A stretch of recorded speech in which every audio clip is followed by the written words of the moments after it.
PPKM darurat sejak tanggal 3 Juli hingga 20 Juli 2021, khusus di Jawa dan Bali. Saya memutuskan untuk melanjutkan penerapan PPKM level 4 dari tanggal 26 Juli sampai dengan 2 Agustus 2021. Pemerintah memutuskan untuk melanjutkan penerapan PPKM level 4 dari tanggal 3 sampai dengan 9 Agustus 2021.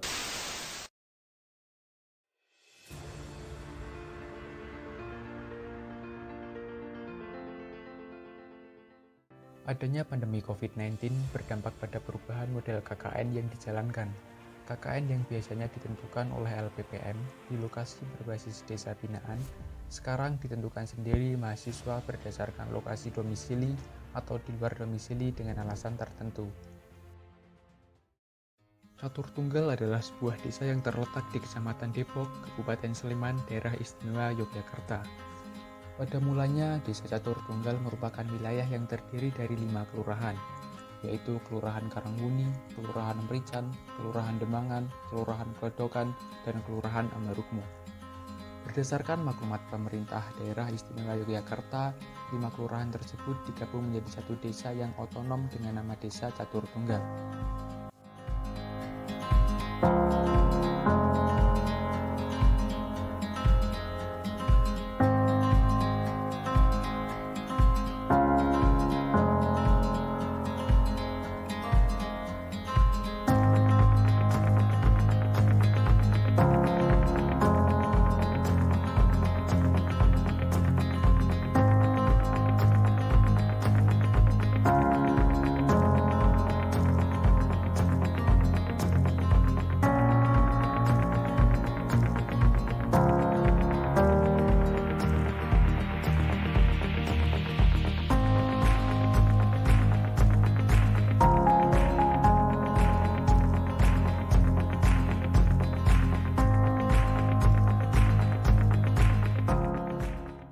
Desa Catur Tunggal merupakan suatu desa yang hampir keseluruhan aspeknya, baik dari sisi penduduk, perekonomian, pemerintahan, sosial kemasyarakatan, mengalami perubahan dan perkembangan yang dinamis.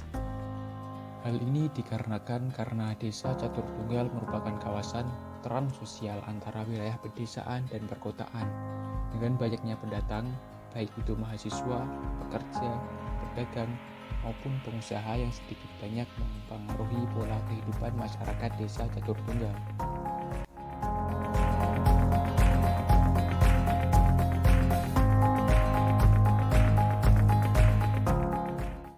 Desa Catur Tunggal merupakan daerah pinggiran kota yang terkena dampak perkembangan paling besar, sehingga pembangunan pada wilayah ini juga semakin cepat.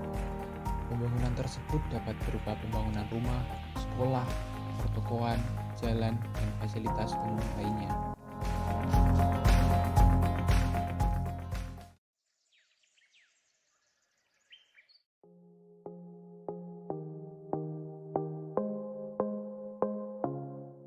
Beberapa survei menyebutkan bahwa perubahan perilaku masyarakat untuk menerapkan protokol kesehatan termasuk rutin mencuci tangan masih kurang memuaskan.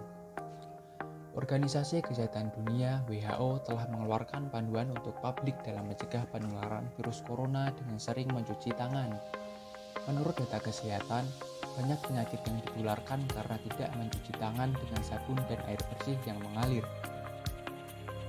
Dalam pelaksanaan KKN, mahasiswa Undip mengajak semua pihak dan lapisan masyarakat agar disiplin mencuci tangan kapanpun dan dimanapun dengan pembuatan wastafel portable.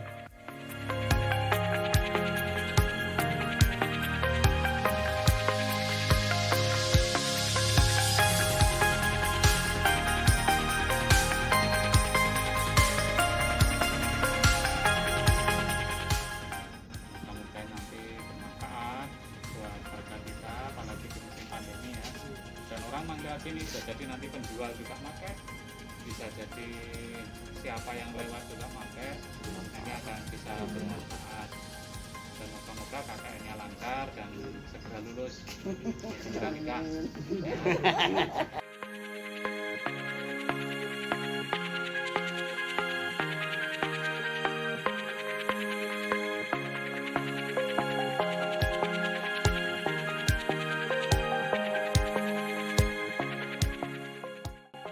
Kebiasaan mencuci tangan dengan sabun menjadi bagian penting dalam rantai pertahanan kesehatan, terutama di masa pandemi seperti saat ini.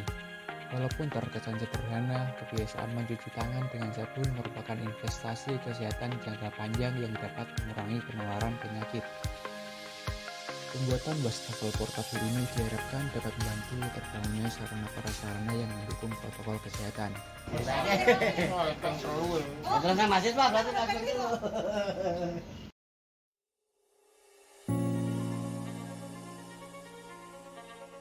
Permasalahan lingkungan yang dihadapi masyarakat perkotaan saat ini adalah masalah sampah.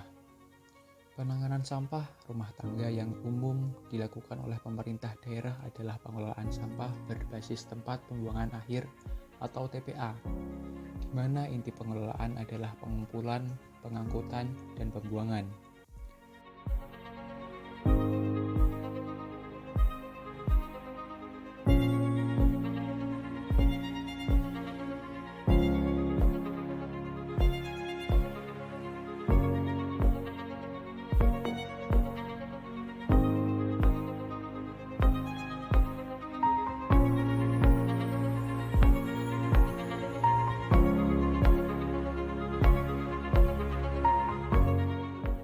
Daya tabung TPA adalah terbatas, sedangkan pembukaan TPA baru sering menimbulkan reaksi penolakan oleh masyarakat. Untuk itu perlu dikembangkan skenario pengolahan untuk mengurangi sampah yang masuk ke TPA. Kedepannya, orientasi sistem pengolahan sampah yang tersentralisasi dengan basis TPA perlu diubah menjadi terdesentralisasi pada sumber sampah dengan menjadikan partisipasi masyarakat sebagai pihak yang ikut berperan dalam kebijakan pengelolaan sampah.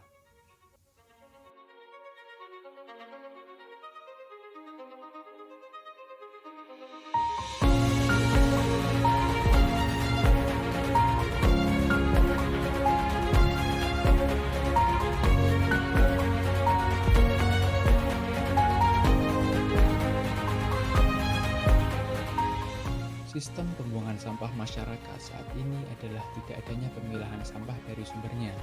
Akibatnya proses pemilahan mengalami kesulitan karena sampah telah tercampur aduk sehingga membutuhkan alokasi khusus untuk sumber daya waktu dan tenaga.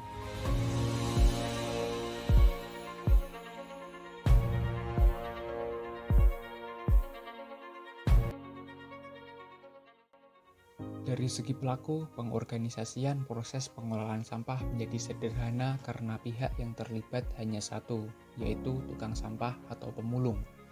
Namun, dominasi peran yang terpusat pada tukang sampah atau pemulung mempunyai kelemahan, yaitu tidak melibatkan pelaku terkait.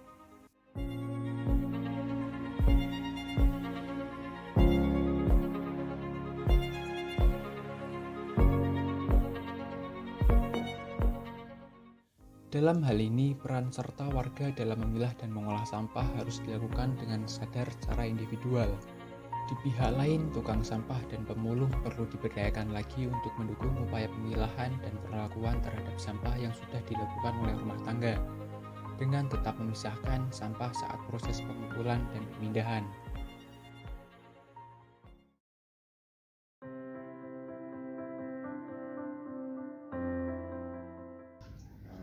KKN yang sudah dilaksanakan di Padukuhan Amparukmo RT 9 jalan dengan baik, ya sesuai dengan yang direncanakan.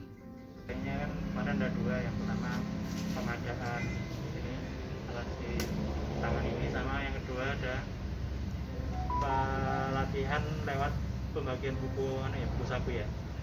Wastafel portable ya, tentunya itu banyak fungsinya buat masyarakat, terlebih di RT 09. Karena juga bisa menunjang pemerintah dalam menuntaskan pandemi ini, Mas. Sangat bermanfaat ya buat masyarakat, terutama RT 9, karena bisa mengetahui bahwa pembuangan sampah itu bisa dikategorikan, jadi mana yang bisa difungsikan kembali. Kalau bisa mahasiswa difokuskan ke arah giat kesehatan lagi. Misal mahasiswa mendirikan posko kesehatan di tiap RT RW. mungkin tidak hanya dari sektor kesehatan tapi bisa cara mengoptimalkan atau kerjasama paduan dengan sentra-sentra bisnis di Ambarukmo yang bisa bantu terutama ekonomi di malah sekalian bisnis. Moga-moga kerjasama KKN Universitas Diponegoro dengan padukuhan Ambarukmo kedepannya bisa senantiasa terjalin. Terima kasih. Assalamualaikum warahmatullahi wabarakatuh.